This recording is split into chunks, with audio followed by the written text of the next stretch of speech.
Think back to your worst nightmare, where GameHuggers was back, live on Wednesday night. It's the Game Hump, and it's back. Your midweek addiction is back, and it is the Game Hump. And Ys is here, and Adol has saved the day once again. And we have our wonderful panel this week on the Game Huggers podcast. We've got Dan. Dragon Master Dan is back once again. Hello, sir. Hello, and you mentioned it's Wednesday night. Tomorrow is going to be Pugsley Squire. Yes, Wednesday. Damn you. We also, for the first time ever, have our good friend Esteban Le Grafx has joined us as well. Greetings, comrades. Can you hear me? Or no? We can hear you. We can hear you. It's worked very well over Soviet headset. Yes. Da. Yeah, good, because it's just my built-in camera thing. Are you using your computer or are you using a phone? I'm using my computer and a standard pair of headphones, but no mic. So see how that works. In keeping with the Addams Family mentions earlier, he's using the camera thing. Awesome. Well, Esty, thank you so much for being a part of the show this week. I was really excited to hear that you wanted to be a part of it. So this is going to be a lot of fun. Absolutely. I hope you're ready to deal with Dan's terrible, awesomely terrible jokes. Yeah, no, it's nonstop puns. Oh, it's gonna be painful, painful, painful. So, what we were thinking about talking about, and first off, Happy New Year's, everybody! It is 2018. It is the third day of the year. Awesome. I hope everyone's had a great New Year so far, and 2018 continues to kick mega booty. I thought it would be cool to talk about New Year's. I think it would be cool to talk about what we're hoping to. Is that vodka? Esty, you can't drink on the show. This is First off, he says comrade, then you ask if it's vodka. What country do you think he's from? Yeah, no, not vodka. Oh, okay. I thought it'd be cool to talk about the new year, talk about 2018, maybe some games you're looking forward to. And then we can talk about the holidays and how everybody's holidays went, and if you had any recent pickups. And apparently there was a movie that came out sometime in December Dan is just dying to talk about, so I thought we would just jump into all of those things. That's perfect. I actually saw that film that you're referring to as well, and I think I can counter some of Dan's potential perspectives on that. I'm dying to talk about it like a Sith Lord that has no purpose in the movie. Yes, yes. All right, cool. Well, then how about we start with that? We could start talking about Star Wars The Last Jedi, which just came out, 3 weeks ish ago. Still the #1 movie in theaters. Box office smash. What could possibly be negative about it, Dan? Well, let's start off with the fact that it is a terrible, terrible movie from a design standpoint. Now, the first thing I need to explain about The Last Jedi is this.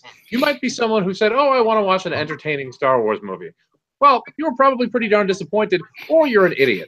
Now, the first problem with the movie is this. There is a whole lengthy side quest that occurs in the movie, and I don't know how far we want to get into spoilers, only 3 minutes into this, that pays off in absolutely nothing. Why don't we put out the spoiler warning? As long as we get the warning, it's fine. If you guys have not seen Star Wars The Last Jedi, you may not want to watch this podcast. Matter of fact, if you are an intellectual of any sort, you may not want to watch this podcast. But I think a pen or a pencil so I could take notes on what Dan's critique is going to be. Ooh, good. But anyway, this podcast will be a bigger spoiler than the tofu casserole in Esteban's refrigerator. It'll be completely spoiled. So I love tofu casserole. It's delicious. I know.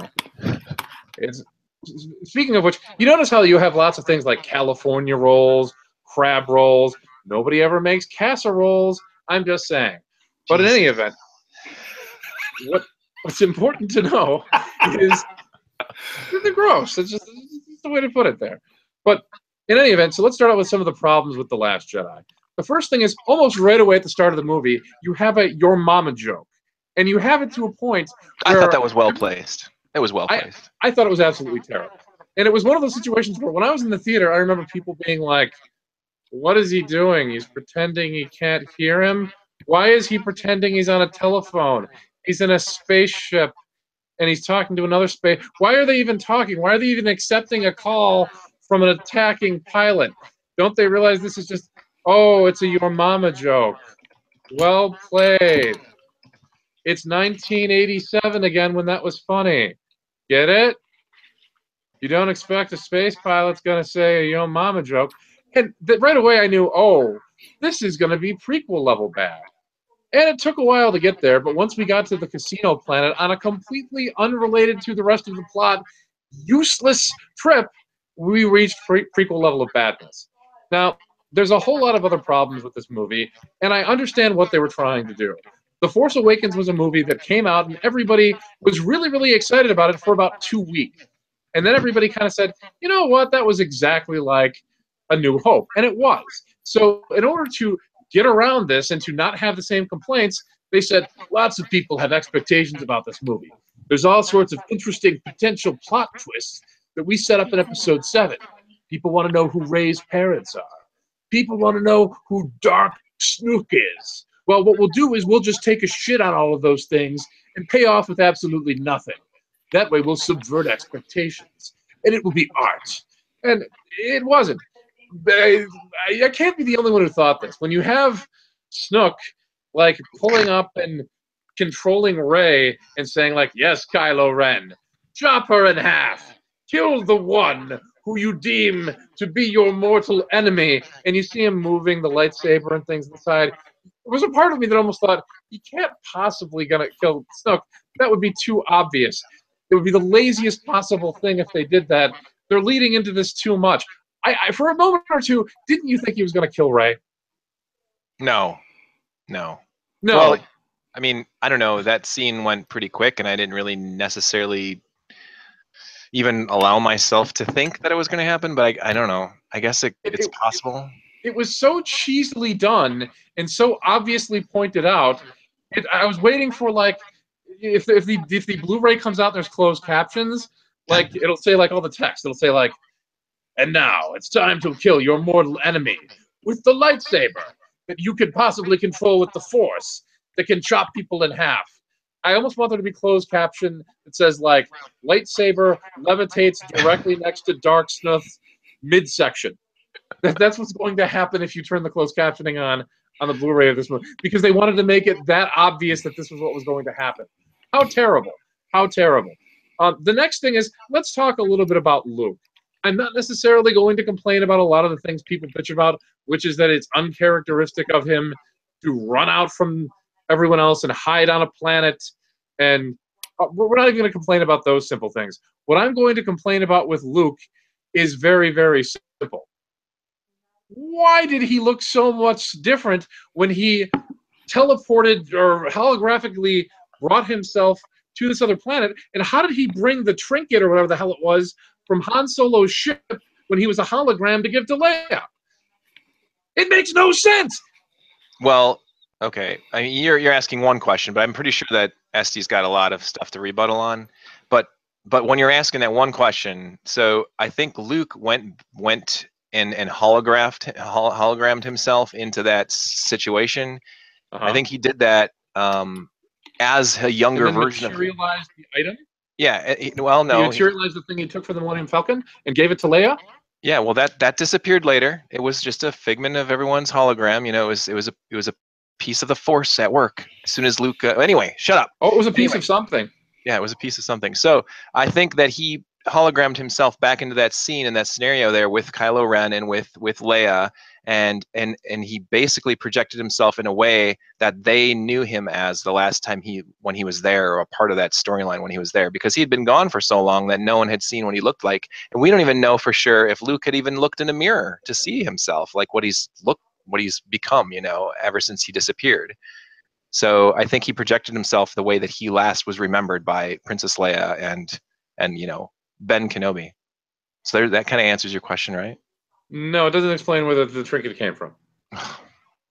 Yeah, so I just want to say that was my interpretation, and the fact that it was such a drastic difference, this wasn't like a mistake on the part of the filmmakers. It was to make it obvious to viewers, even casual viewers who weren't paying attention, like, wait, he looks different. So I think it was like for children or for slow viewers, like myself, to pick up on like these very obvious clues. Because remember, we're older bastards now, but this is also aimed at the young ones. And sadly, we have to accept the fact that this was true even before it became a Disney property and a Disney franchise. So I hear you, you know, and Dan, I just want to say I don't disagree with a lot of stuff you're saying, but I wasn't ever going to ever say that this film sinks to the level of the prequels. That's insanity. Those prequels are so horrific and turned me off. I was a decent Star Wars fan, not the biggest Star Wars fan. I was more of a Star Trek fan, sorry. But I enjoyed Star Wars. I was looking forward to them. They turned me off to the whole series. Even now, I still don't know if I'm ever going to be able to recover. Even with, I liked Rogue One. That's another problem. So that another, I don't know your views on Rogue One. I can't remember. But real quick, did you like Rogue One or no? Rogue One was entertaining to a point, Right. but it was also pointless because you have a whole lot of throwaway characters that you don't care about, that you know are going to die, or if they live, you don't really give a shit because you know they're going to get the plans in the end. And the entire movie, the only things people liked about Rogue One were things that were in the previous Star Wars movies. So when people were excited, it was like, look, Darth Vader, and he's chopping people in half with a lightsaber. Well, that's great, but nothing about Rogue One's individual characters, or I didn't give a shit, and I knew they were going to get the plans at the end of the movie, and you want to make an interesting character story to fill this in and to draw in the audience instead of having a 2.5-hour movie people don't care about. I guess the other thing, just to go real quick, I have no problem with them saying, okay, we'll make it look like Luke is younger, but I didn't think he looked younger. I think he just de-joshed and shaved his beard and mustache and still looked like he was 60, and then, you know, went there. I didn't notice anything else. And he's handing people fucking trinkets. They're going to know if there's a trinket or there's not a trinket, if it's a hologram. It's stupid. Well, maybe Leia, maybe, okay, so maybe Leia had known that he wasn't really there to begin with, because I think the only person that he actually physically touches when he's a hologram is Leia. Yep, and it would be better if we could make Bill Cosby into a hologram too, so he wouldn't be able to touch people, but that's neither here nor there. Oh my God.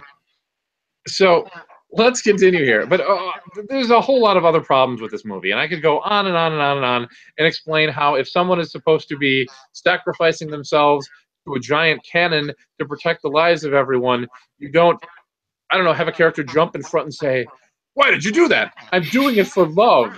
I mean, that seriously sounds like a Japanese RPG spell, like, this is for love and my infinite power. And then, like, a fucking Minotaur pops up made out of fire and it attacks the party. And then,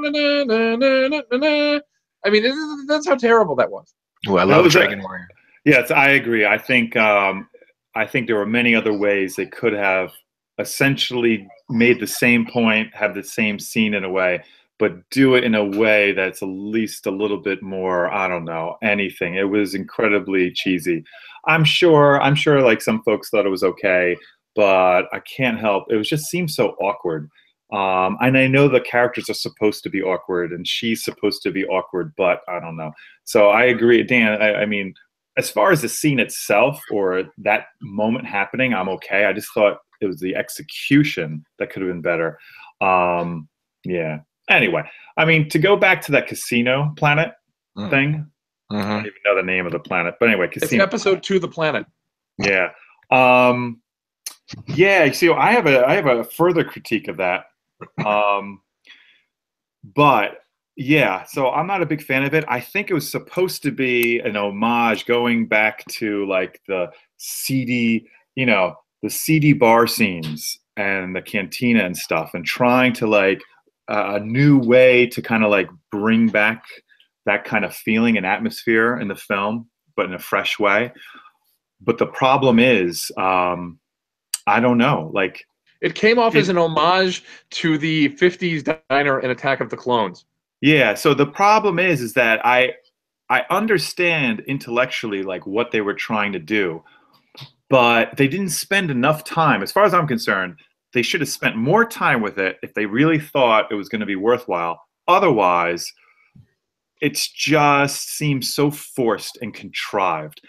And also, I have another, it's such a trivial criticism, but it irked me so much. It annoyed me so much. And no one else in the universe is going to be bothered by this. But what was really annoying me is that these were, and I haven't really read anything on the internet, so you tell me if someone else has this idea, but this is independently my problem with it. These were like Charles Dickens inspired chimney sweeps. And it annoyed me. And if it was intentional, then I kind of want to give him credit for bringing back the chimney sweep, you know, the 1800s and this chimney sweep thing. But like these kids and their just. Hey, sir, may I have another? Yeah, exactly. I was like, more. I was expecting anything. I was just like, it just bothered me and annoyed me so much. And I like, you know, I personally like the whole, the attempt to show how the rebellion and freedom fighters and rebels and all that, a new wave of them can be coming up. So it's not a problem with having kids there. It's just that these actors and their corny lines, and they didn't really look like real chimney sweeps because they really weren't that dirty. Their clothes were made, you know what I mean? It's just like seems so contrived. We've seen a messed up, blown up, dirty, battered Millennium Falcon.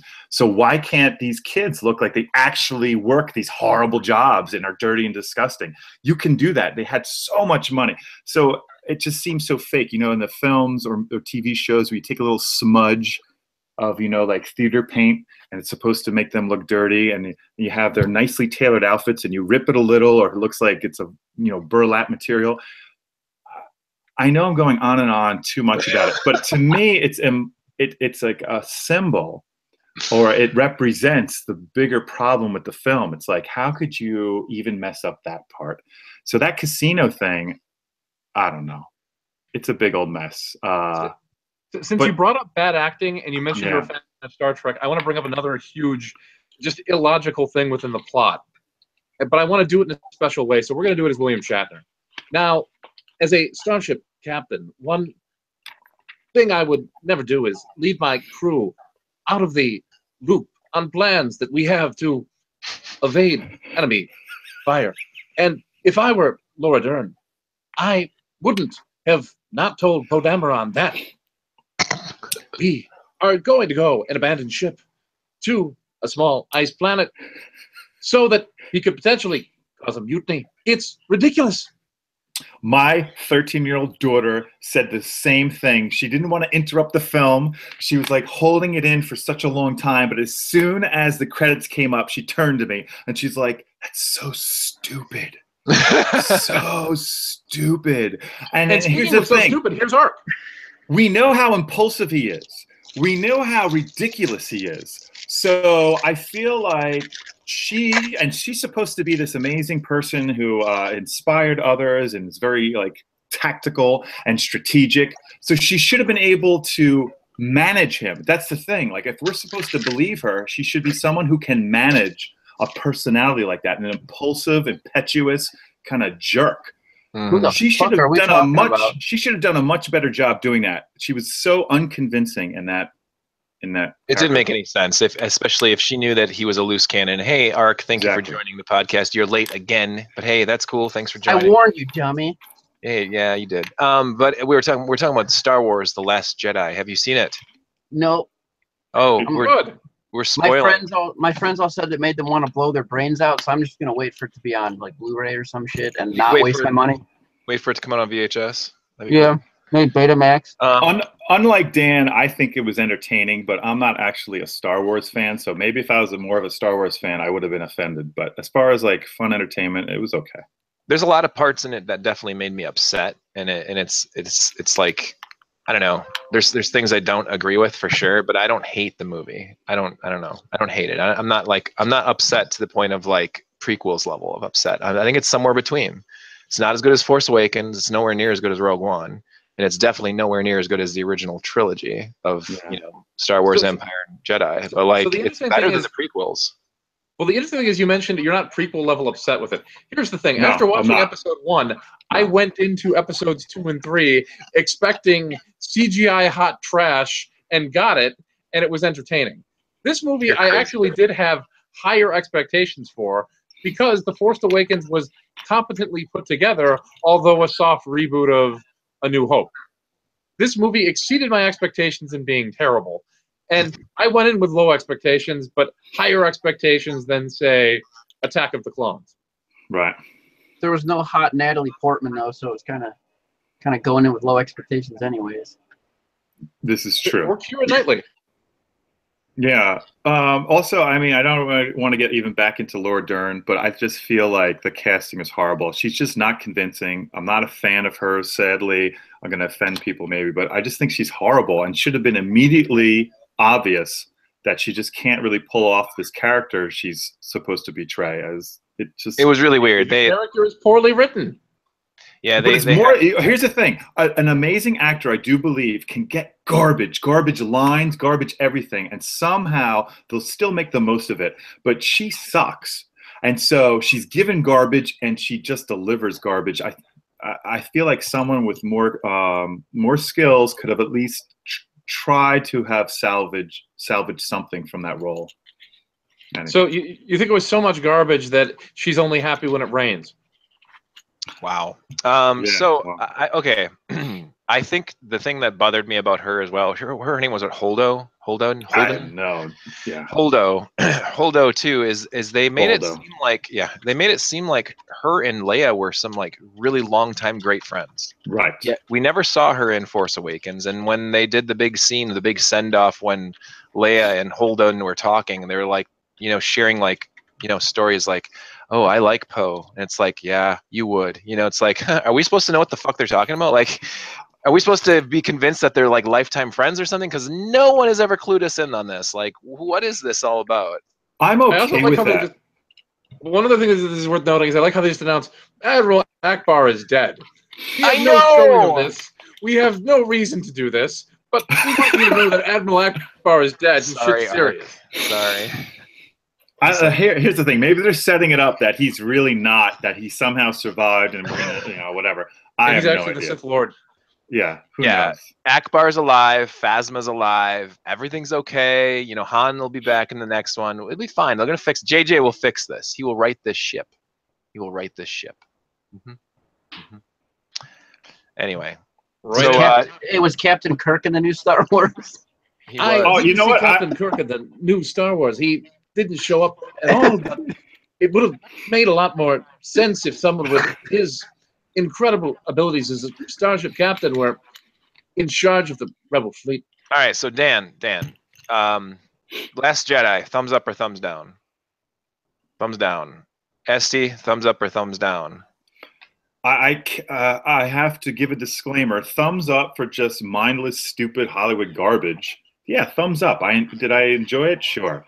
But I feel that any real Star Wars fan is going to have major problems with it. And, what are you going to do? Disney is going after, and even Lucas was going after, mainstream audiences. So this is for mainstream audiences. All the nerds and all the fans have to accept that. It's really trying to get as many people to buy as many tickets as possible. I feel like it's sad. They shouldn't do it with this franchise. They should do something better, but they've gone that route. So yeah, and I personally think that the movie's like in the C+, B- range for me. Like, I have a lot of problems with it.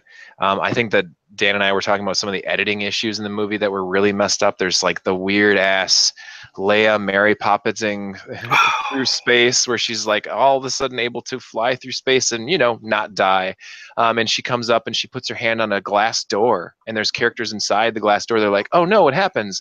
And so they do this weird cut where you hear the door closing, and then they got her in her arm and in their arms, and they're like, let's help her get to a bed. And it's like, how did you just get her through that door? There's space on the other side. Wouldn't everyone be dead? Like, okay, I guess it's the Force. We'll just, we'll give them a pass for this. I really honestly believe that I'm okay with things like that because I feel like the Force really can, like, awaken.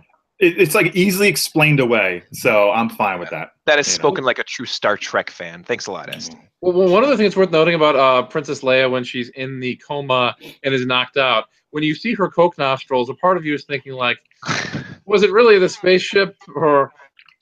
Wow. I would say, I guess like a thumb sideways, thumbs up for me. I'm not, you know, like thumbs down to the prequels. Like I hate the prequels, but like thumb sideways, thumbs up. This movie's somewhere in between. I mean, some people love it, some people hate it. I would say it was average-ish. So, yeah. I just hope the next film has more chimney sweeps. I hope so too. My day. Yeah. Well, it had Mary Poppins and chimney sweeps. So all we need is a musical number involving penguins, and we're there. Oh, there was also like a cameo in the Star Wars movie by Joseph Gordon-Levitt, I think his name is, or is his name Joseph Gordon-Levitt? That's it, yeah. Who's that? Yeah. So the director Rian Johnson, he did the movie Looper, which stars Bruce Willis. Right, I'm aware of that, but I haven't seen that. It's a very good movie. And a good ColecoVision game. Shut the hell up. All right, so now why don't we jump into like our New Year's / the holidays? Ark, since you're brand new to the podcast this week, how was your holidays? I played a lot of Final Fantasy 14 and didn't know what day it was. So, what do you like about Final Fantasy 14? Clearly not the built-in calendar. My character's a cute cat girl, and I'm dressed up like Squall from Final Fantasy 8. Wow. And that's the gist of it. I play that. Meow. Shut the hell up, man. I played that and Final Fantasy 11 at the same time because I'm an idiot. Wow, those are the two MMORPG Final Fantasy games, right? Yeah, because I quit playing like UO and some other games that went completely shit. But 14, it sucked so bad they made a comet blow everything up and then they relaunched the game. Yeah. Yeah, but it's not pretty bad. Brilliant way to do it. Yeah, and it's like, oh, you look familiar. You're kind of like that warrior that blew up. You're kind of the same. It's like, I am the same. Quit dicking with me. This is the same game. But they made it a lot better. It's got so many Final Fantasy throwbacks. Like you can ride Magitech from Final Fantasy 6, and it like plays Terra's theme when you're riding it. And there's like, I got outfits for Squall, Zidane, Cloud, and Furion from Final Fantasy 2. Like, they have all this throwback shit in there. So if you're like a Final Fantasy nerd, it's fun just to fuck off in it. And play You know why I won't give Final Fantasy 11 or 14 a chance? Because you're dumb.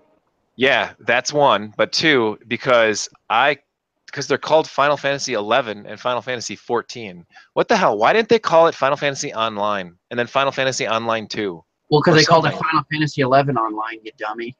That's stupid. Final Fantasy 11 should have been a Final Fantasy game, not a Final Fantasy. It's a glorified chat room, bro. No, man. There's a story in them. They actually have a lot of story and cutscenes in them compared to other MMOs. It's kind of crazy, actually. The new one has like dialogue and shit. You'd think you're playing a single player game.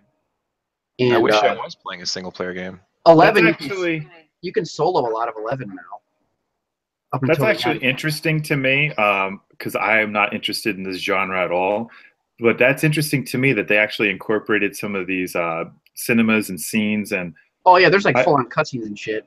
So, are there other online, multi MMOs online, whatever the fuck? Yeah.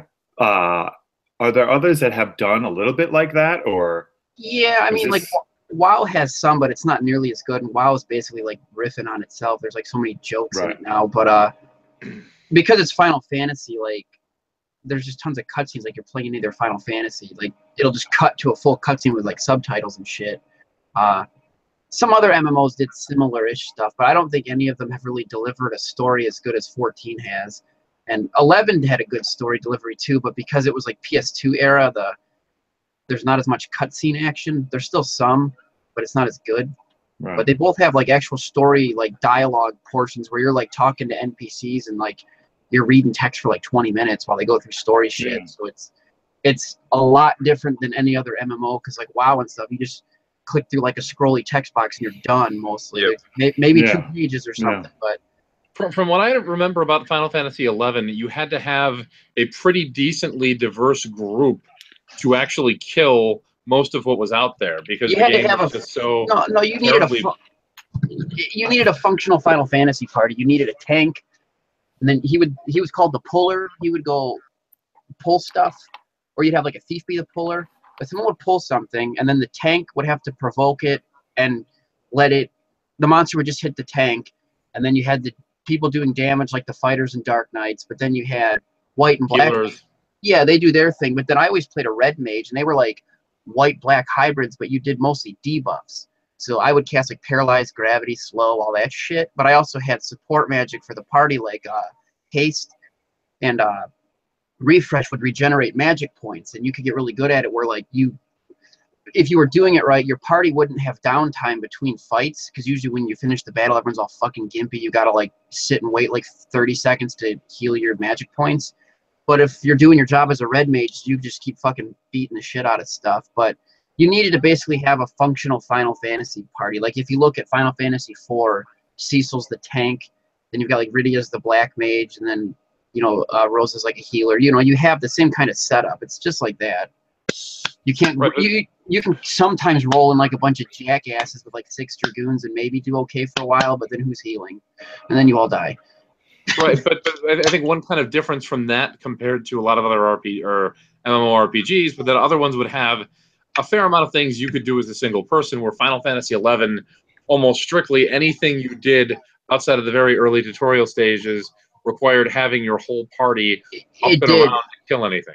Yeah, and they've actually fixed that, because that was brutal. You'd wait like 2 or 3 hours to get a party, but now you can summon NPCs that you can form your own party of NPCs, and they're not idiots, so you can actually play by yourself and go do stuff, because having to wait for a party just to go do a quest is fucking lame. So now you can play by yourself. But That's when cool. you get to level 99, like the end game stuff, there's like big multi-party like battles you go do. You need other humans for that. The soloing is up till that point. Then you play with people, so it's almost like a single player game now. So it's kind of funny.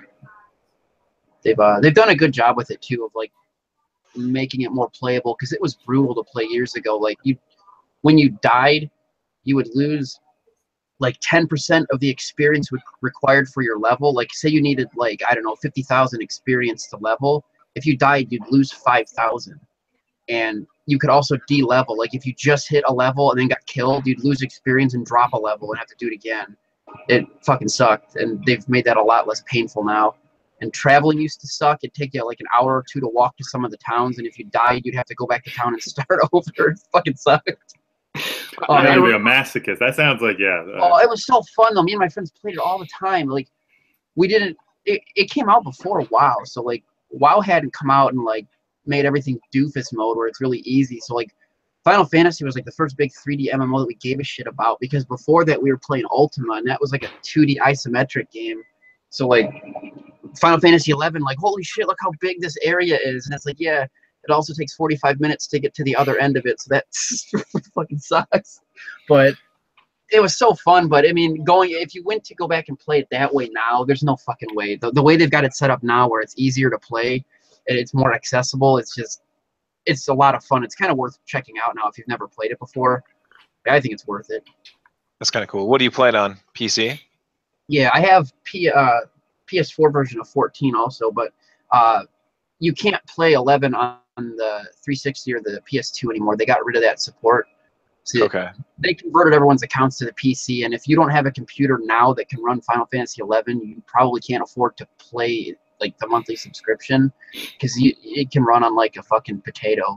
It doesn't require anything. I mean, when I played it at the time, I had like a 64 megabyte MX 440 GeForce card, and that like ran the thing at full settings. So you don't need shit to run that game.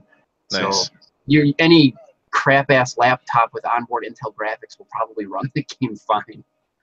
So yeah, it's pretty okay though. So Esteban, what have you been playing this holiday season, or what have you been doing, or what have you been experiencing throughout the wonderful Christmas and New Year's season of 2017 going into 2018? Who's that for? Esteban, that was for you. Oh, what have I been playing? Mm-hmm. Been looking forward to? Yeah, that's what's sad. So I've just gone back to some like favorites and so it all involves NES and TurboGrafx 16. And so I was playing a ton of Victory Run, and I like that. I like that stupid ass game. And I was also playing Rad Racer because they're the same Outrun knockoff. Yeah, it's the same feeling and all that, Victory Run knockoff. Yeah, a whole bunch of. I'll be honest, with my kids, I play a ton of stuff. I'm not going to get into this too much, but Haney on the Road is kicking my ass. I mentioned this before, but so my kids can only get so far in it. And they're like, you show us. And I'm like, oh, sure. This is like a fucking kids game. And I start playing, and all of a sudden I realize that my kids are getting farther than I am. And I should point out that they're 6-year-olds. And I'm like, how do you do that move where you flip backwards? And they do a better job dodging. So then after I get pissed off, they go to bed or whatever. I'm like, well, I'm going to beat this damn game. And then I realize, I don't know what it is, but I just don't have what it takes. And there's a penalty level.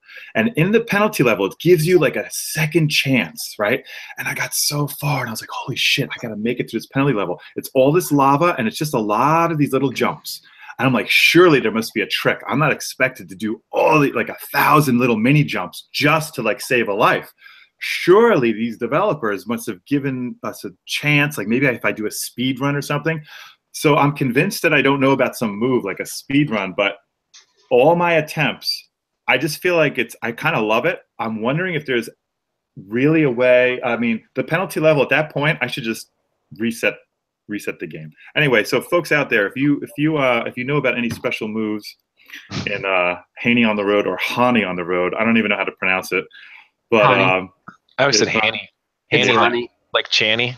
No, it's Hani like Haniwa, the thingy. It's Hani. Oh, right. Yeah. See, again, ignorance. It wasn't until much later that I even knew what the flying dildo and the hopping dildo were. But so Hani in the sky, because see, I always have to do things it makes sense in my mind.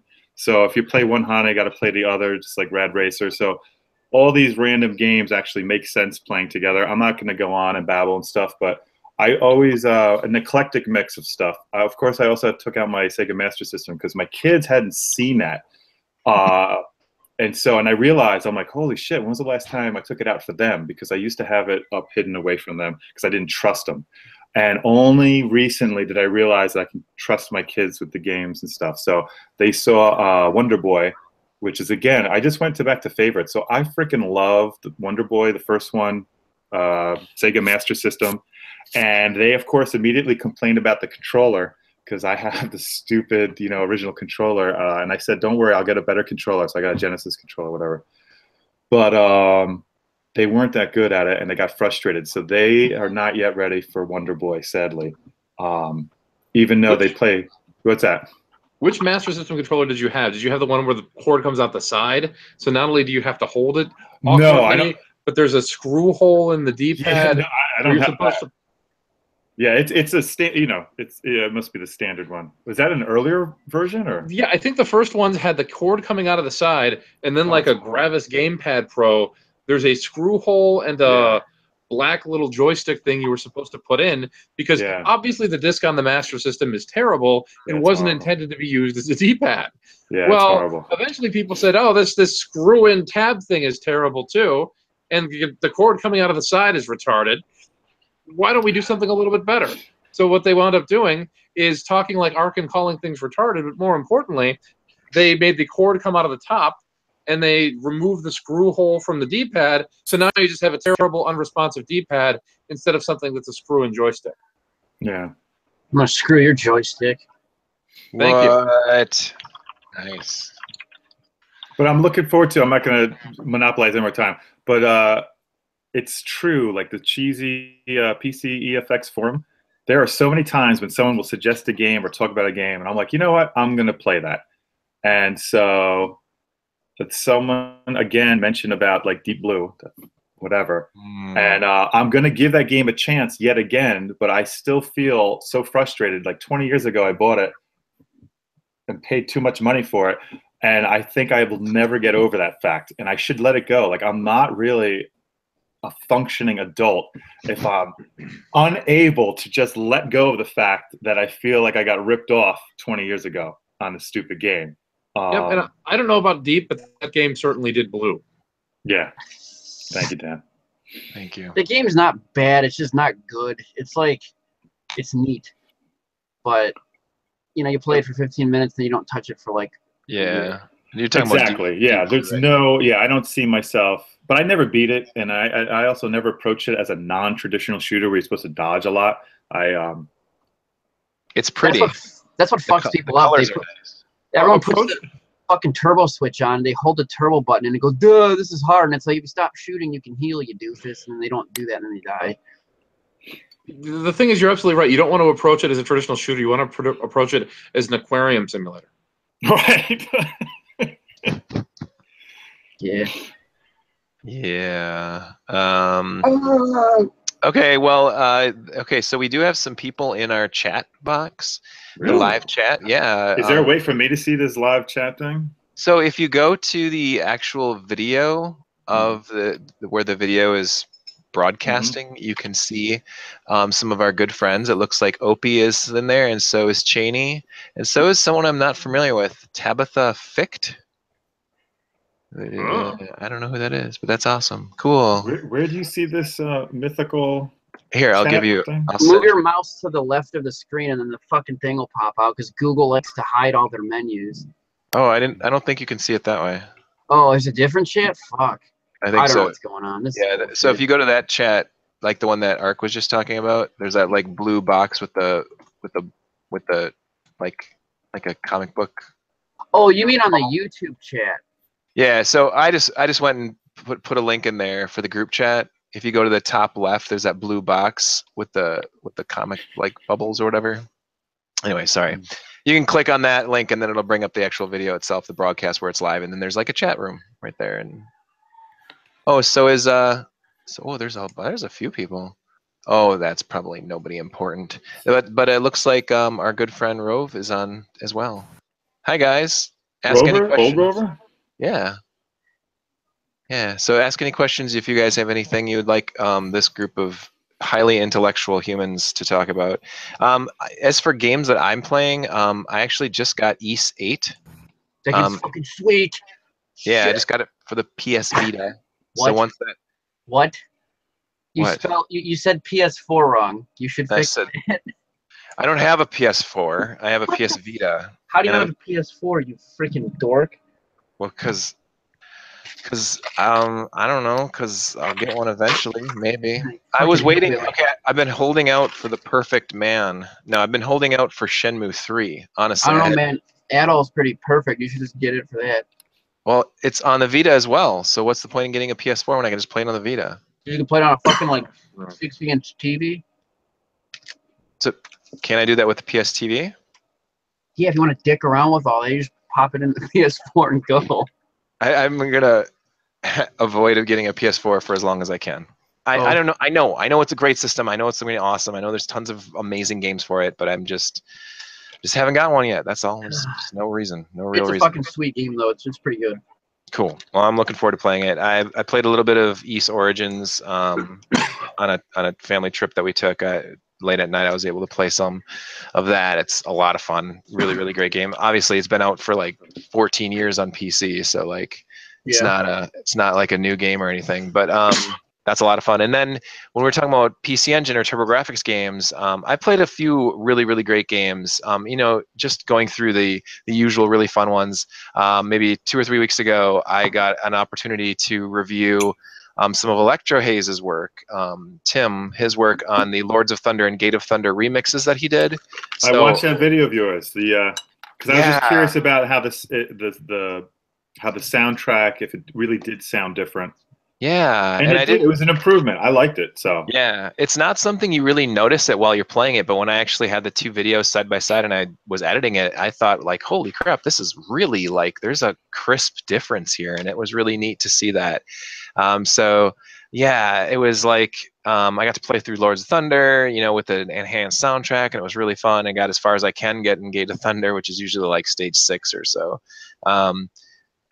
Yeah, I need to play through that finally. But then when we're going through our list of Turbo games, can the PC Engine FX forums get through all US releases of we have not done it. It's been at least 2 years, and we Look, still man, haven't done it. It's You been guys 2 can't years. You fucking can't even play the free game I posted, let alone beat real games. Like, come on. I have to figure out how to use my damn fucking what is it? The TED, the Turbo EverDrive. Turbo EverDrive, yeah. What do you I know figure it's out how to really use easy. I know it's really easy. I bought it. I just. Do you have Yes. Facebook? Just go on EverDrive City. You unzip a thing to an SD card, shove it in, and you go. I know. It's way easier than the fucking Neo Flash or that Tototech piece of shit. Remember that thing, the Tototech? That's old Yeah. school. Yes, That thing fucking sucked. I heard it's very finicky. I never really used it, so. I bumped one while I was flashing it, and it just froze my computer. I'm like, I bought one Anyway. of those old what are those old flash drives? The ones that Game of You. not game. I Yeah. have Game of You, but that was like a homebrew kind of that thing. one fucking worked good though. I used The that. Neo for- Flash or something? Yeah, Neo that one Flash? sucked with that fucking Holy Game Boy. I could With not that- get that to work. With that plastic USB thing, you had to click on it. I could not get it to work. You could fit. Yeah, Game of You. Game of Views was awesome. I still have mine. It just sucks that you can only put one game on it at a time. It's tedious if you want to fucking. Oh yeah, that's right. That's right. Yes, yes, yes. That's If you right. want to go through a whole library like a fat kid in a candy store, you kind of can't because you got to reflash it every time. Oh, You have to I wanna choose very carefully. Make that But they commitment. that works great though for Atlantean. That's how I tested it on real hardware because I just pop it on with USB and go. It was great. nice. That's pretty I cool. think it was what, like $30. I think it's fucking cool. Yeah, he sold one for $30 if you want to put it together yourself, and then he sold one for like $40 where he assembled it for you, right? Yeah, I think I got that one because I fucking hate assembling shit. I got the pre-assembled one. There's no way I was going to be putting that together. Yeah, right. Yeah, and when we were talking just a second ago about, oh, sorry, Dan, but I'm going to finish my sentence. When we're It's a talking about, pun-free zone. yeah, I know, right? When we're talking about trying to finish all the games on the U.S. library from 2016, which we didn't do, and then 2017, I believe that we extended it an extra year, and I think they might have added like 2 or 3 games to that list. But the game I was working on was Impossible, and over Christmas. Oh, I can beat that game. That's I should just pull that stupid thing out. You should just pull that stupid thing out because I was trying to get someone else to play it on the thread. I was just like, maybe someone else should try this because I'm really bad. I did find out that there's a stage select at the title screen. You can Yeah, select. you get to choose. Yeah. Yeah, so I was actually playing through different levels and beating them at different times, but I never had like sat just in one sitting and sat through and played through Right. all the levels. Right.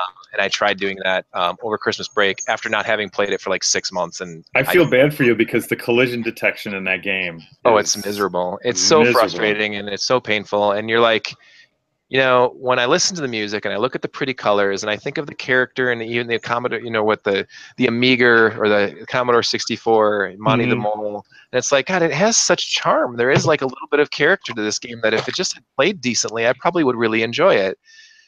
But I hate it. Oh, I hate it so much. The controls are just the worst. No, it's a and completely flawed game, and It's a the only chore. reason Dude. reason I played it is because I was when you're poor and a kid.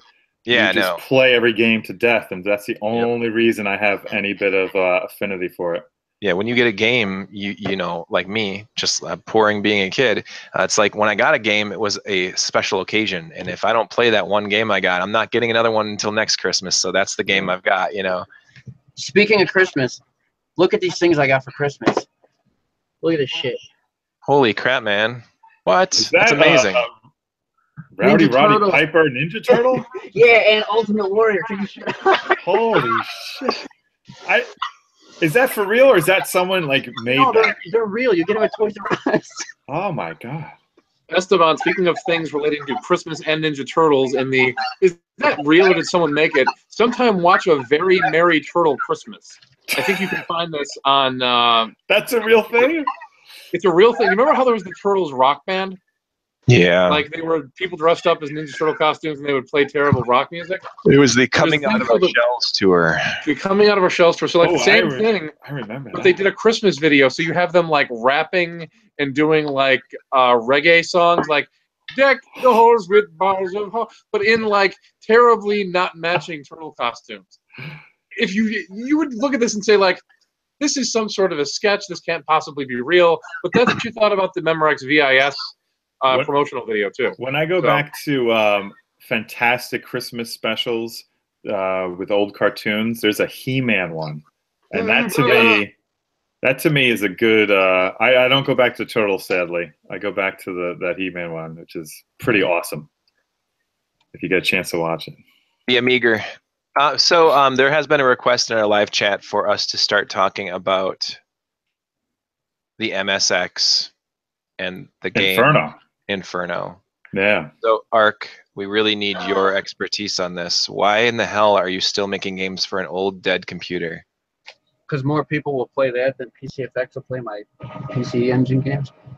There's a Brazilian people. Yeah, so there's. Huh? There's a Brazilian people who will play it. The MSX scene is like really, really happening, to be honest. Like there's people in Europe, like Portugal, Spain, that's Europe, I'm dumb. Like South America. Yeah. And then there's, Japan still gives a shit about it. So yeah, there's a lot of people still giving a fuck. But wait, hold on. My cord is not long enough. So that's why your girlfriend left? He can't hear you. That was a cheap shot, man. That was cheap. I guess. It makes sense that you'd spend the time and effort when you know that there is potentially like a huge number of people. Do you think it's the PC Engine, TurboGrafx 16? It's just never gonna get actually, niche kind of thing. In Japan, they still like the PC Engine. Like the stuff I sent there to Japan for Atlantean, those fuckers sold out like super quick, and like some of them made it to Comic Cat, and people were like shitting their pants. But here it's like a little different because it's not a Super Nintendo or whatever. Everyone's like, dude. Yeah. But the MSX though, I mean, even if it wasn't super popular, I liked the computer a lot. Like even before I realized how popular it still was, because I grew up with a Commodore 64, and the MSX is sort of like the Japanese equivalent. So I got into it originally because of like Metal Gear, because that was originally on the MSX. But I just started fucking around with it and decided I liked it a lot compared to like I messed with the X68000. I mean the 68000 is way more powerful, but at that point it's like I could just play PC Engine or like Genesis or something. Like I'm not using the X68000 as a personal computer. So the fact that it's more powerful for like stuff doesn't really matter to me as a computer, because that thing's a pain in the ass to use. The MSX is way less of a pain in the ass to use. So, and its games are quirkier. Like there's not really like an equivalent for some of the games. Like there's some weird early computer game shit on there. It's kind of like how the Apple II and stuff has really weird games that only exist on the Apple II. Yeah, it's sort of like that. So I kind of enjoy playing all those really old games. I have some over in a box over there, but I was like getting them because my headphone cord's too short. But it's a weird computer, but it's also cartridge based. So like. Okay, how long was Inferno in development? Well, it took about 5 years, but that was on and off. Like I worked on it initially because there was a small competition, so I rushed shit together in like a month or 2 or 3. For that, but then I stopped working on it because Atlantean wasn't even done yet. So I finished Atlantean, and then I went back to it here and there while doing other stuff like playing PlayStation and not making games and shit. I would say really like overall, like if I just did that with my free time, I could have done Inferno probably in a year or less. But doing that's not very fun. Yeah. Because then it starts to feel like work and a chore. Yeah. So like I would take like 3-month breaks where I didn't touch anything. Sorry to interrupt. The art assets, all that stuff, was that Sun Team Paul? I don't know how we refer to him. Yeah, he did all the in-game art, but the label art and cover art and stuff, I commissioned from a friend. Originally, my cunt ex-girlfriend was doing it, but she's a cunt and she can't draw good, so. Ooh. Understood. So, and not to bring this up, did she draw the Insanity? No. Oh, okay. She did the Pyramid Plunder one, but Paul colored it because she doesn't know how to color for shit. Gotcha. So Paul had to color it, but she drew the cover. She tried to draw the Inferno stuff. You could actually see her art in the Goonie commercial we made for fun. That But was awesome. You talking about the druids in the fire and stuff? Yeah, that was me and my friends in the woods. I love that. That was awesome.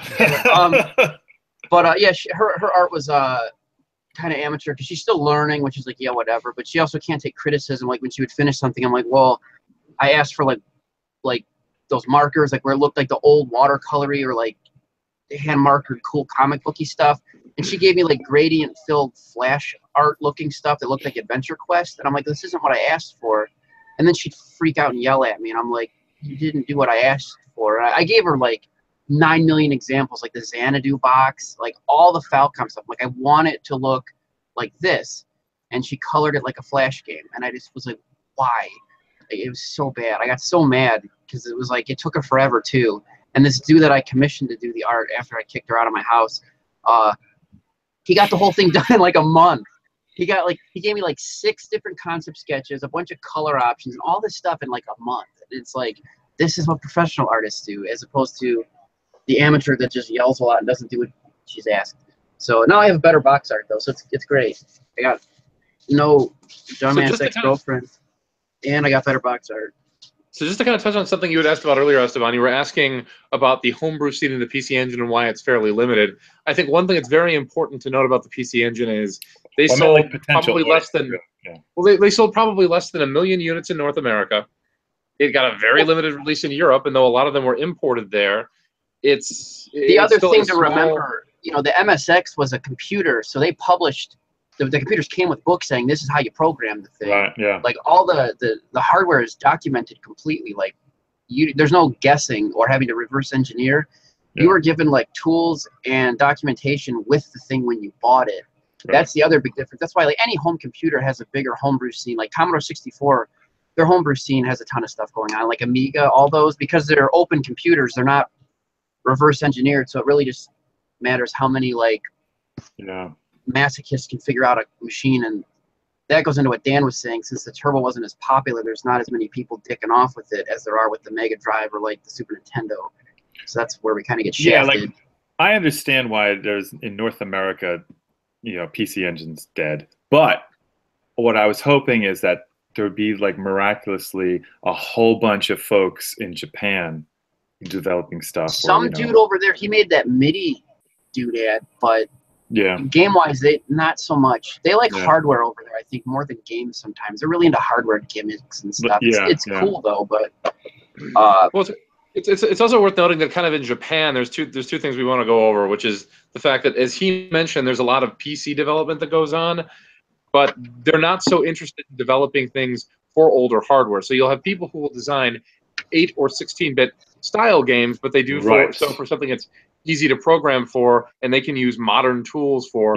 Because what they're concerned about is not is it compatible with this old game console, but does it have the spirit and style of this old game console? Right. And then, as Mark mentioned, people are shitting their pants over an actual physical cue card being released in Japan. That only goes to tell me that White Castle has infiltrated the Japanese market. Wow. Well, the other thing too, like the dude that he designed the PCBs for this, he for fun makes hardware for the Apple II. That's like he collects Apple II stuff because it wasn't popular there, and he makes all these weird like video adapters and stuff. So he did this PCB, and he ended up also he made an MSX game in 1987. So after I was talking to him about the cartridges, he designed the cartridge and tested it, the first design with his game he made, and he made handmade cartridges of his game, and then he ported the game to the NES and made NES cartridges, and then these came too. So I kind of helped spur his interest in making cartridges for games and got him kind of into that again because he hadn't done it in a while, so it was kind of interesting. He's a really cool dude. But speaking of fucking cool, the spine for Inferno has got titties. You gotta make sure that's in focus. Hold, because we're just seeing blur. It's in focus on my screen. Okay, gotcha. Oh, I see it. Pixelated, a pixelated bosom. I see. Yeah, but look how fucking cool this box is. That's awesome. Yeah. All the Game Huggers people get an exclusive sneak peek at the box. So how do you get yourself a copy of a physical version of the game? You come to my house with your clothes off. The manual's here too. Sweet. We have like a limited amount right now because we only got a small handful made to make sure everything's okay. And then once the ball gets rolling, I'm mostly waiting on the fucking cartridge shells. My friend that's making these shells, they're resin. And he's taking forever. Like, I don't know what he's doing. Like, this one needs cleaned up. It's not perfect. This is only one half. The other half's over there. He's got to clean up the molding process, but it's like, I'm like, dude, what are you doing? I already paid you. Can you get these done? Because all I need to do is get the cartridge shells, put the boards in, slap the stickers on, and they're done. And he's taking forever. So, but all you're going to have to do is the same thing you do when you buy Atlantean. You just go on our website and click the button, and then I mail it to you. That's awesome. It won't be anything crazy, but there's going to be limited stock at first while we get the ball rolling, because it turns out making physical PCBs is a pain in the dick, and doing CD games is a lot easier, but the MSX doesn't have a CD drive thing, so Sure. fuck there. But I did debate maybe the next game I'll put on floppy, because I can get floppy disks made and not have to fuck with this stuff again. So I have a question for you, and you might be sick of like thinking about this stuff, but what I'm so curious about for Inferno is actually the level design, because I can see someone being very talented and skilled doing all the programming. I can see Team Paul doing like the art and all that, but level design is a whole skill and talent unto itself. I think. We did all that crap. So like, was it collaborative? Was it yeah. Like, okay. The first level I did, and the thing Paul's great at that I fucking suck at, I mean, it's his tile set, but when I stamp out the tiles, like, it's functionally a good level, but I don't know how to like make the tiles look good. Like he patterns the blocks and the pillars and the skulls, and it looks really good. I just have like this moronic looking shit because I'm not good at art. I just want it. It's like, okay, I want a ladder here and like stepped platforms here. I get all that perfectly fine, but he makes them look a lot better than I ever could. And we definitely work together on all the levels, because we would play test them and talk about them like between me and him and figure out like, okay, this jump fucking sucks. This room's idiotic. These enemies here are going to piss everyone off. Like all that stuff. Like we just went back and forth on it, continually tweaked over and over. Then I would stand and watch people play it at CCHE. Sometimes watching people play a game that I'm used to playing and I programmed it. So it's like I watch people play and I'm like, either they really suck or this game's really hard and it's hard to gauge which one it is. I mean, there's people that like don't realize that you can like jump and attack, and it's like, why don't you just instinctively try to do that? Yeah. But watching people, I can get more of a gauge of some stuff that maybe is a little too hard for people that aren't playing it a lot. Because the problem is, since I test it every day and stuff, the game becomes really easy to me. Yeah. So I can't tell if it's hard sometimes because I'm just too used to playing it. I always felt that when I was playing an impossible game, it didn't matter what console or platform, whatever, I always wondered, I think the developers or whoever was playtesting was so used to this, they fucking totally lost any kind of idea of what the average person coming into it, and like sometimes it's just so brutal and right. Well, originally Inferno, some of the enemies when they would hit you would take away more health than one hit, and I didn't realize that's too brutal for other people. Like for me, it was fine, but I had to like change how the hitting and the way you hit enemies and they hit you, the way the health is reduced and stuff. And I actually had to up the amount of health you have because I noticed that a lot of other people would get murdered, whereas I can walk through the game. Like, I can beat it without dying because I made it. I'm like, so it's like it's hard for me to tell. So I had to like tweak a lot of stuff, and some of the enemy speeds changed, the rate that succubus things shoot their hearts out. Because like I was just too used to everything. I could predict when everything was going to happen, but no one else can. They just like frantically run around. Like this dude yesterday, he was streaming himself playing the game and watching him play it. I was laughing. It was fun to watch, but I was like, man, this dude's running into shit constantly. Or like he can't get the timing of like when the succubus is going to shoot, and he'll like jump into stuff.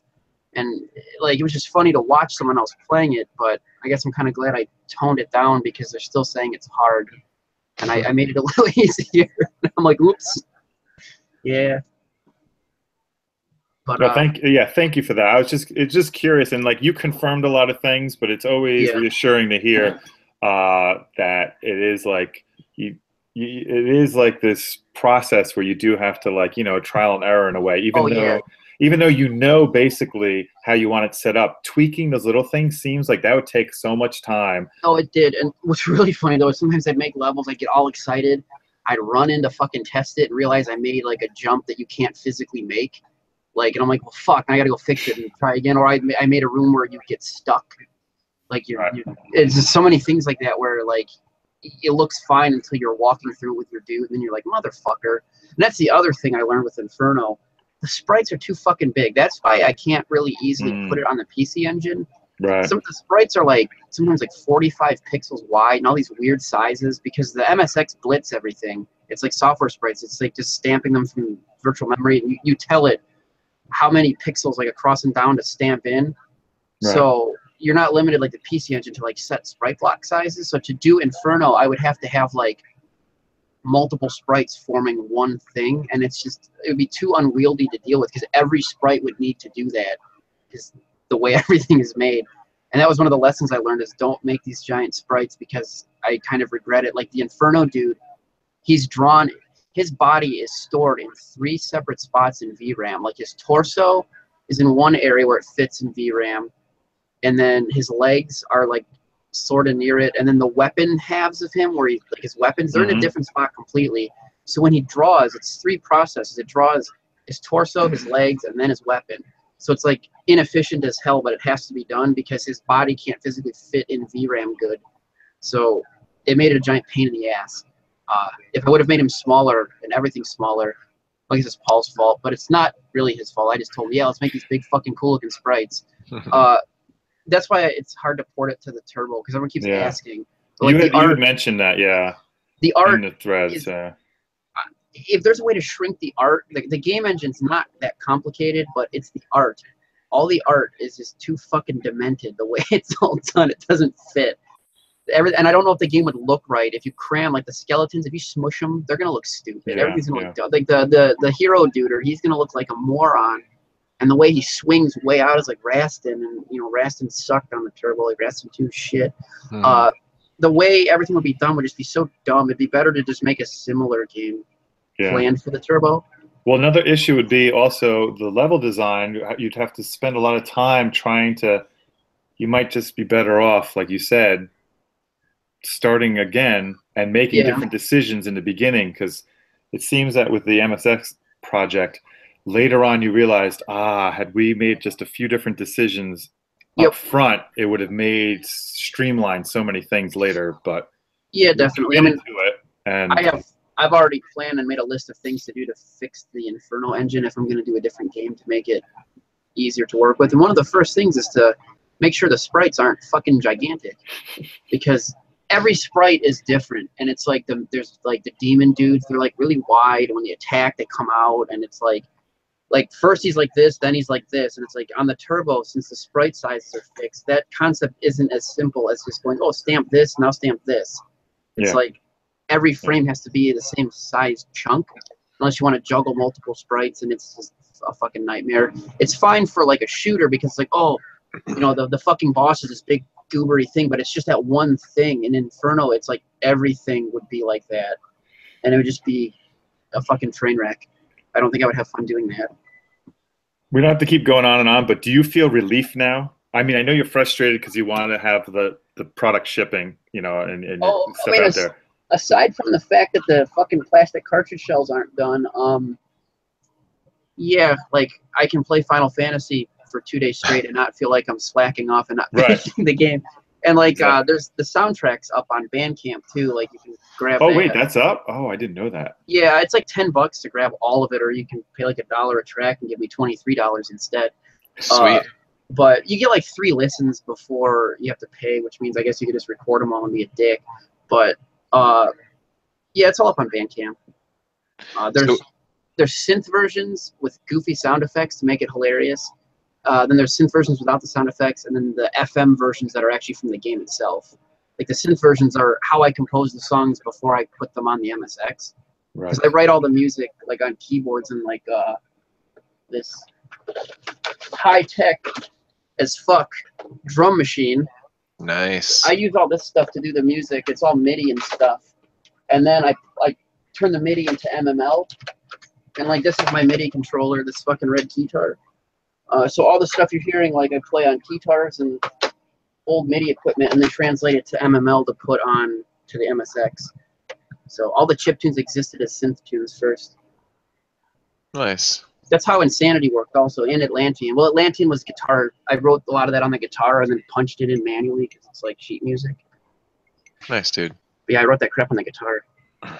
Would you say, now this is, it's sort of a shifting gears, but would you say Yeah.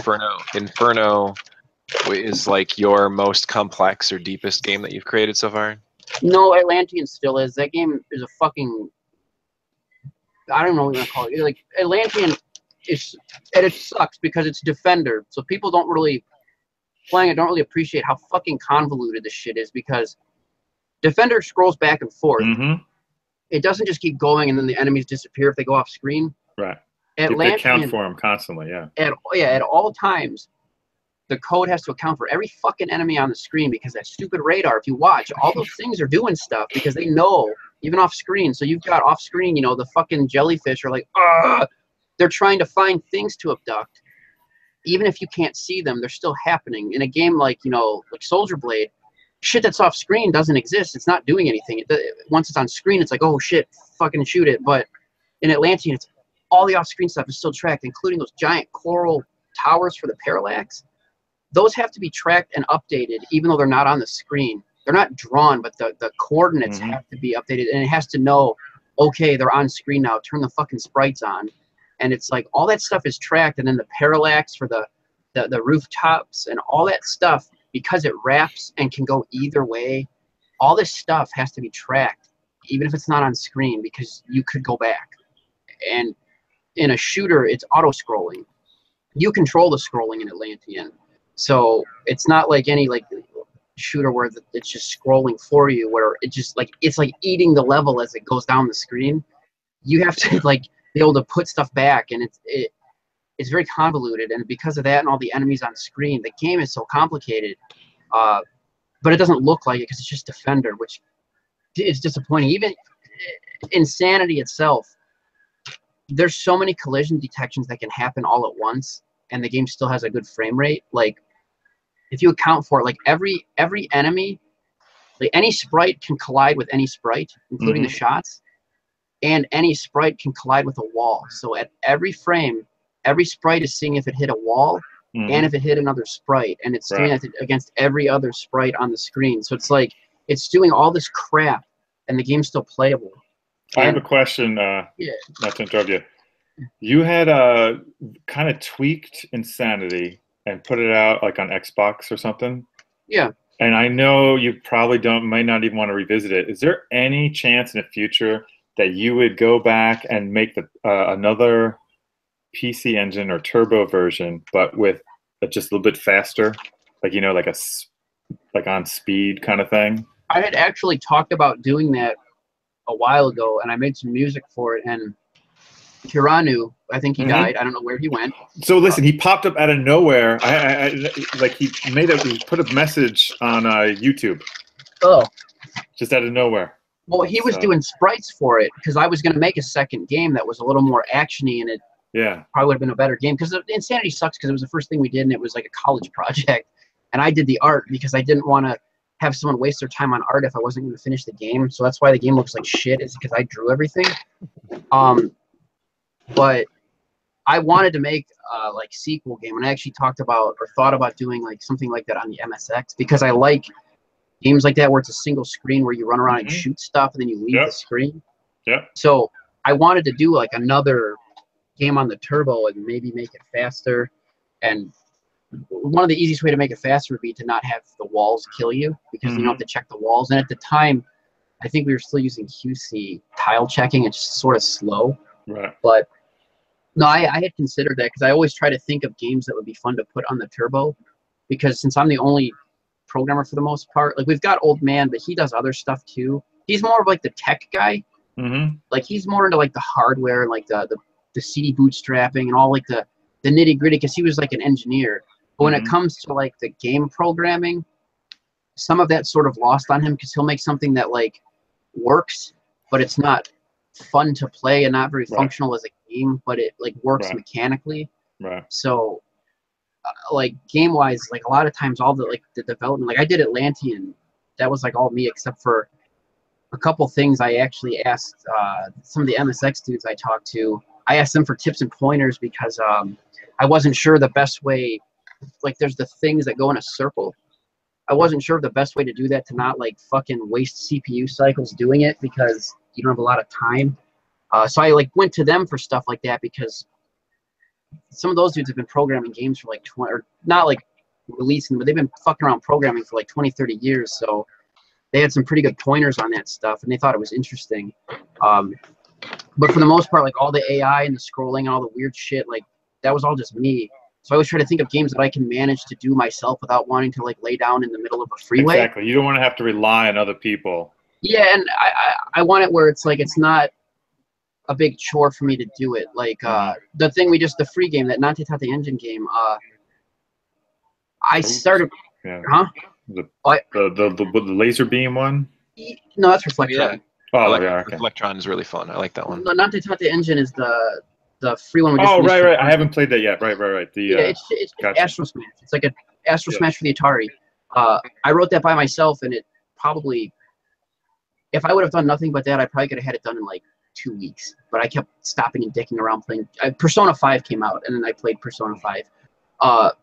But I try to think of games that I can do in little spurts and still make progress and not have it feel like it's sucking up my life or like pissing me off. Because if it starts to not be fun, I start to not want to do it.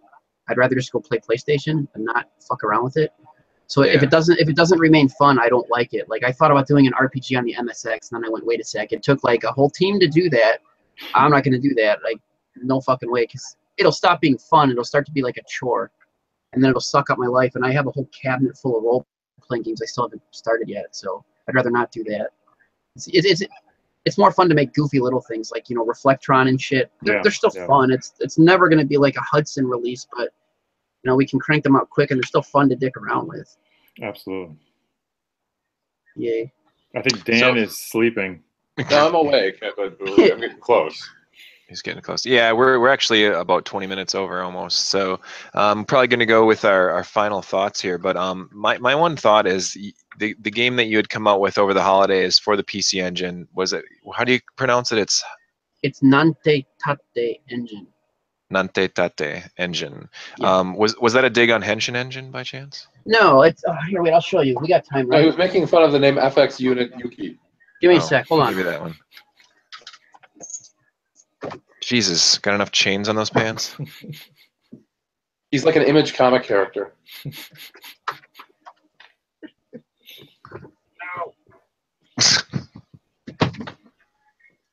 So, Nante Tate Engine, which if you guys aren't familiar with, I just assumed it was some reference to pop culture that I am clueless on.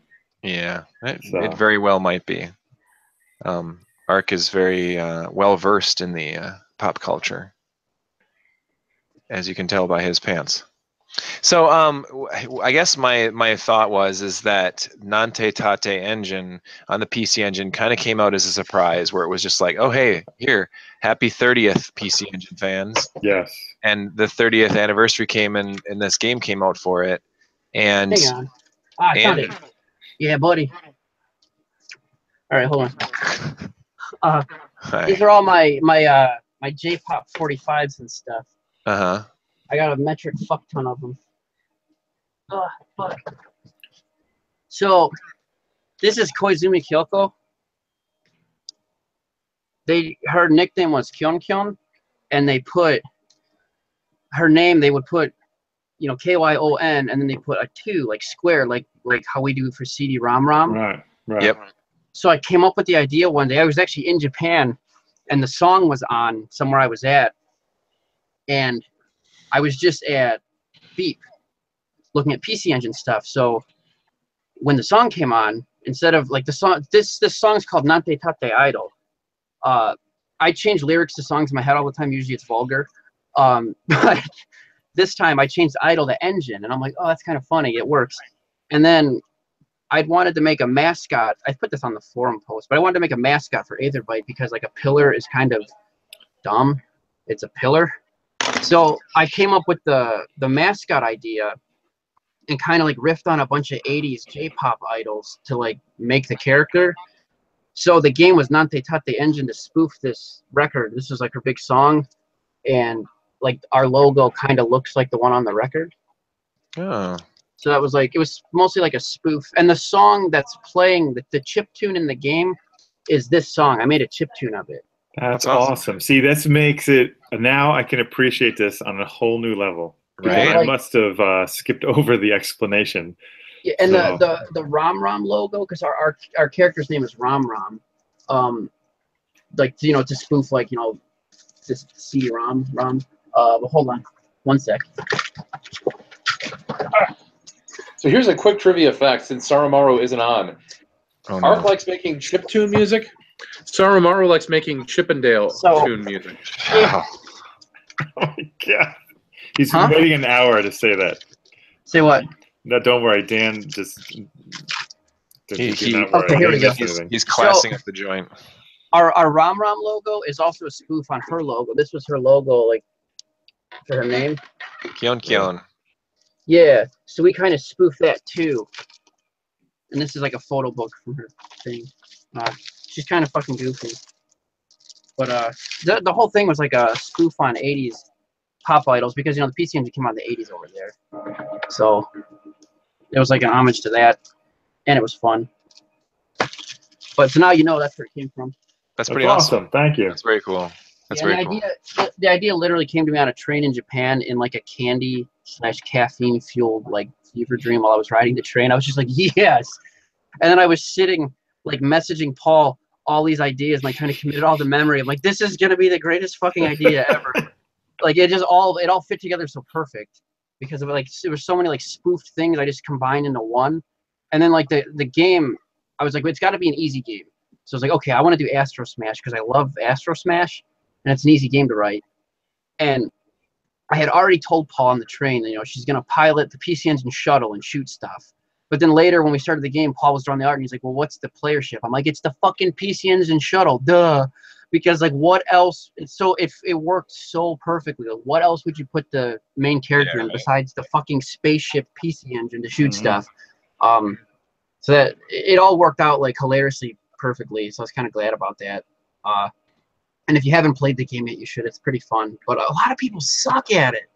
I can't believe. Like, I want to see what happens if you guys play Astro Smash on the Atari. I suck at it. That was my best score I put on Instagram, and you were laughing your ass off about it. Yeah, like, it's so bad. Like, I got such a really high score playing it myself, but I thought, well, maybe it's because I played it a lot. Maybe because you made it. But no, other people were getting higher scores. They just were all on Facebook, not on PCFX. Like, PCFX kind of blew it. Like 3 people posted scores or something. Way to go, guys. Way to go. Hey. Whatever. People are embarrassed of their low scores, I guess. Well, I hope people at least played it, even if they didn't post a score, because the whole point was it's a free game for the birthday of the PC Engine, and it was like a giant spoof. Right. Which, granted, most of the people probably don't get the spoof. I know people in Japan did, because when I showed it to some people, they were like, what the fuck? But you know, it was meant just to be fun, and it was to show the new mascot that I came up with, because the pillar was neat at the time. I guess, but it's still neat. It works with the logo, but we needed an actual mascot because people don't really identify with like a fucking pillar. Like having like a character is a lot more interesting than, hey, check out that pillar. Like, you know, there was, for some reason I was thinking in like the computer role-playing game mindset. Like, you know, Origin Systems with Ultima, their logo was like a fucking jiggly snake thing, or they had like the one logo with the star thing, and like New World Computing, they didn't have characters and mascots. They had cool looking fucking logos. And that's the mindset I was in at the time. And I'm like, why didn't I make a mascot? I'm an idiot. We've been doing this shit for like going on 10 years. And I'm like, yeah, we need a mascot. You can have a logo and a mascot. It's perfectly acceptable. And that's the plan, like, because I want to like put her on stuff. And like, that's why she's in this little goofy game. I might put her in an MSX game too for fun.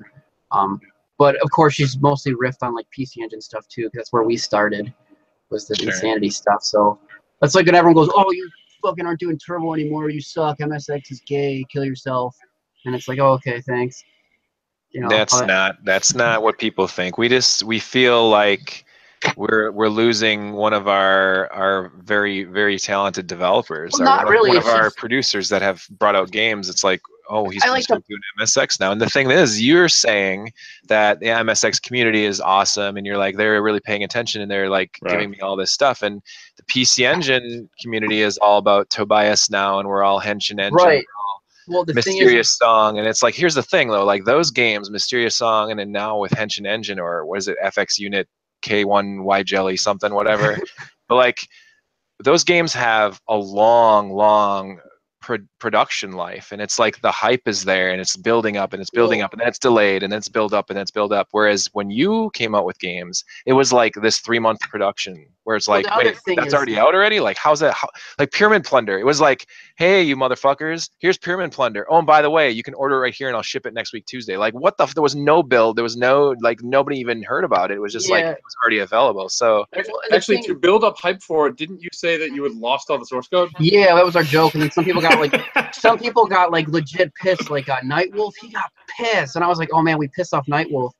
But it was just a joke because I posted all that crap. Yeah. When we got all that together, I had the game sitting on the floor in front of me. That was pretty funny. That was but so funny. The other thing is, like, Henshin and Mysterious Song, it's like whatever. They're more, it's more shit coming out. The whole point of what we were doing was the turbo scene was dead. So I'm glad that other games are being made. Personally, I would never have gone with the Kickstarter thing because Kickstarters are a disaster for various reasons, because you have to deal with the entitled cocksuckers that give you money that are sometimes hateful. Like, I've Kickstarted stuff, and then you get to see the comment threads, and it's like, holy shit, these people with money are terrible. They're like assholes. Yeah. I would have never wanted to deal with that because I'd rather make a game on my own terms and not have to worry about being obligated to some people I don't know that already prepaid me and are also being dicks. Yeah, that's true. At least if you keep it in like the Turbo community, like even with Insanity, I didn't ask for money till the game was it was done. I just needed money to pay for the pressing because I had no money. But you guys, like the forum is understanding. It's once you get into Kickstarter, you've got people that you don't know that aren't on a forum that are familiar with you. So they can be cocksuckers, and it's like, I don't want to deal with that. But the thing that pisses me off with the PC Engine scene now is how much everyone jerks off to the PCE Works crap and all the shelf candy. Like, Facebook is a wasteland of idiots posting shit that came in the mail every day. It's like, a mail call, look at this shit I'm not going to play. It's going to look great on my shelf next to the other shit I got last week that I'm not going to play. Yep. And it's just insufferable bullshit. Like, they're not even playing games. You look at the groups, and it's just someone posting a new repro they bought, someone posting Tobias crap, people getting mad because you make fun of Tobias. Then you've got people just, all they talk about is reselling. I need a full set of US games. Like, no, you don't. Like, some of the games suck. Magical Chase is a ripoff. It's a mess. And it's like, you tell people get an EverDrive, then you got people that come in and go, like, there's this guy, Gabriel Gerard. He's a piece of shit. If he ever watches this, there you go. He, like, comes down and threatens to beat people up because they're using ROMs. Like, you're a fucking thief. If you can't afford it, you don't deserve to play it. It's like, wow, fuck you, dude. It sucks. Like, everyone's a dick now. It's not about the games anymore. It's about waving your dick around about how much cool shit you own. And it's like, yeah, I've got the Devlo box to do PC Engine development crossover to an MSX. I don't post about it. Go, look at my fucking Devlo box and like jerk off about it because it's fucking dumb. Like, it's hard to use now because it's 2018. It's not anything useful. It's like, yeah, it's rare as shit. I could probably sell it for like $600 with the book, but who fucking cares? It doesn't do anything. Like, an EverDrive is more useful than any of the shit people are posting about now, and it sucks.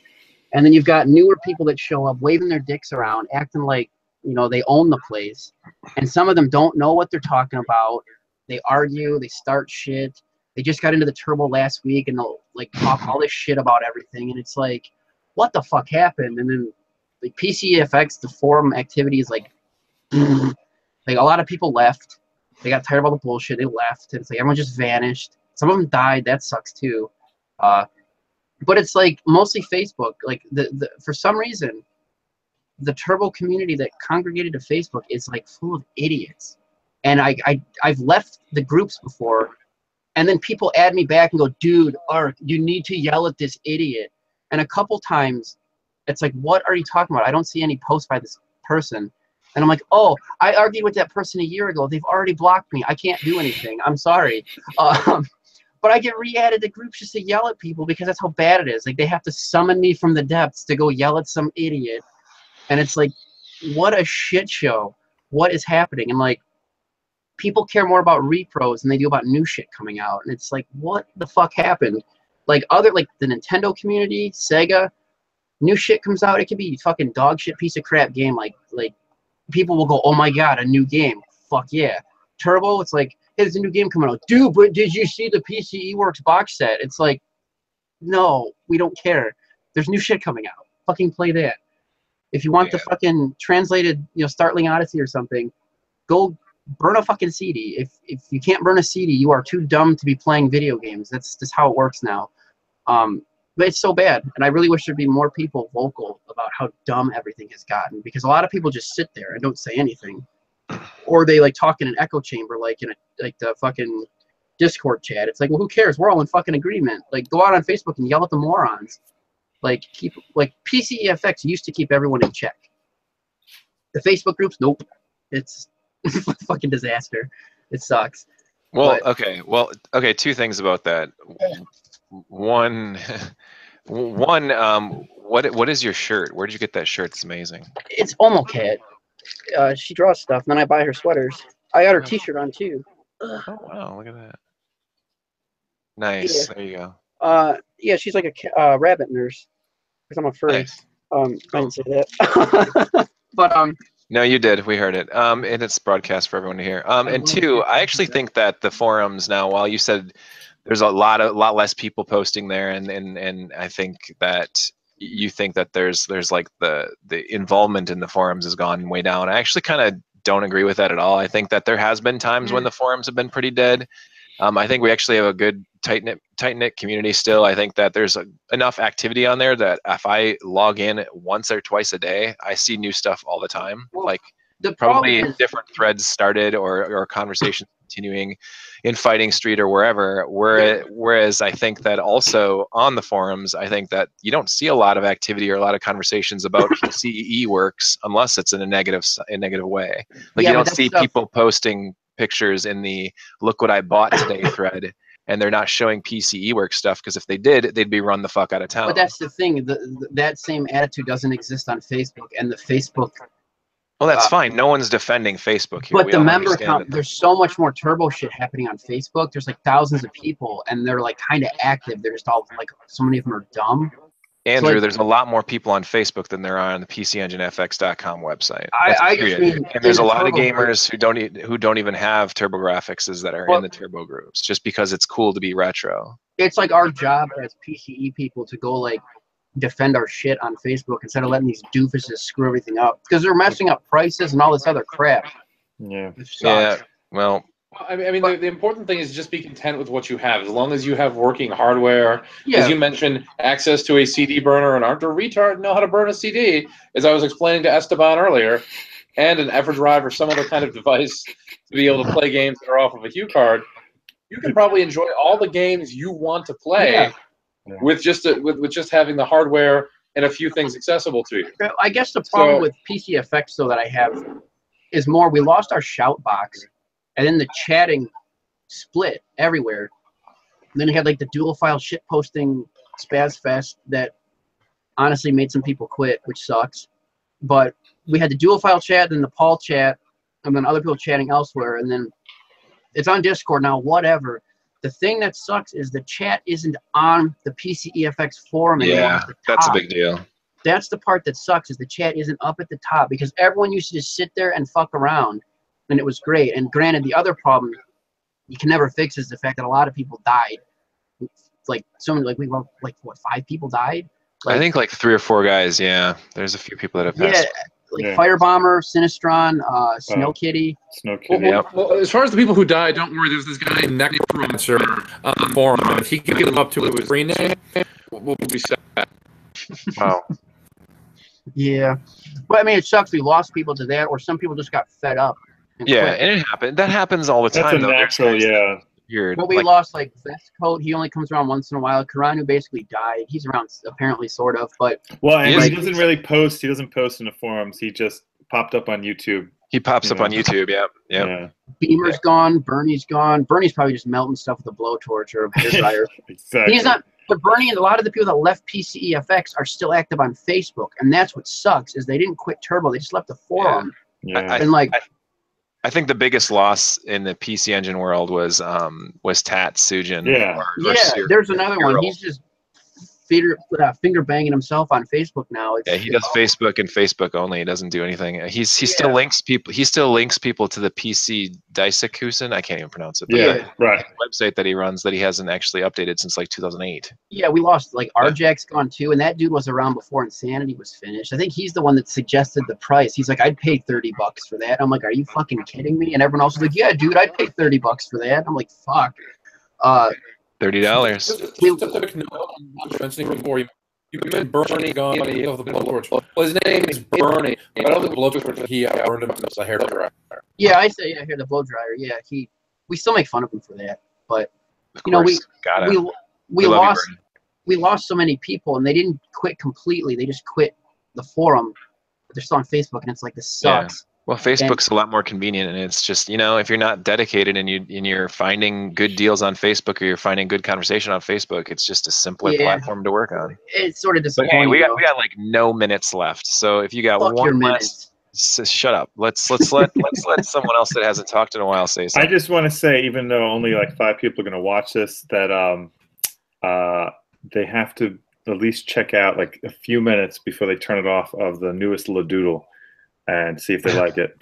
But I know it's an audience. I know these videos are like for basically nobody, and even people who start them will never actually finish them. But it doesn't matter. But anyway. Yes, we didn't even mention that. I feel so bad. Esteban has a YouTube channel. It is Esteban Le Grafx, and it's the Le Turbo Doodle. A whole series of videos. They're really funny. The last one was nearly a virtual cushion episode. However, it was simply a victory run episode. Yes, it wasn't as hot or wild as one of the other ones from earlier last summer, but it was pretty good. And Dan, of course, can be found at pornhub.com/DragonMasterDan. And then Ark has got Aetherbite.com, who apparently has a new mascot now and no longer wishes to be identified as a pillar. Yeah, the artist formerly known as Pillar. That's awesome. For everyone else, thank you guys. Whoever was listening this week is actually we went up to 11 viewers at one point. So there's some people. Man. There you go. Officially more people than PCEFX. Wow, you've got a vendetta. You need a hug, Ark. Yeah, I mean, I still wait. One more thing. This is quick, dude. My aunt got me a portable Atari 2600 for Christmas. You can SD card all the games on it. It's fucking backlit. That is awesome. And it charges with a fucking USB cable. Like, what the fuck? It's fucking sweet. It's amazing. Very cool. Very cool. Yeah. Does it have Adventure? Yeah, it's got Adventure 1 and 2 on it. It's got Yar's Revenge and that Yar's Homebrew that came out in like 2005 or something. Is that an officially licensed thing? Yeah, dude, it's a handheld Atari flashback. It's like an actual flashback Atari handheld. Oh, wow. Yep. Yeah, it's pretty awesome. It's very cool. Also, if you're going to check us out on the social networking scene, we're on Facebook. You can check out GameHuggers there. And if you want to interact with me on the Twitterverse, you can follow me at _Joshua Turbo. Don't forget the underscore, as it is the most important underscore in all of the internet. Thanks, guys. Take it easy. Bye.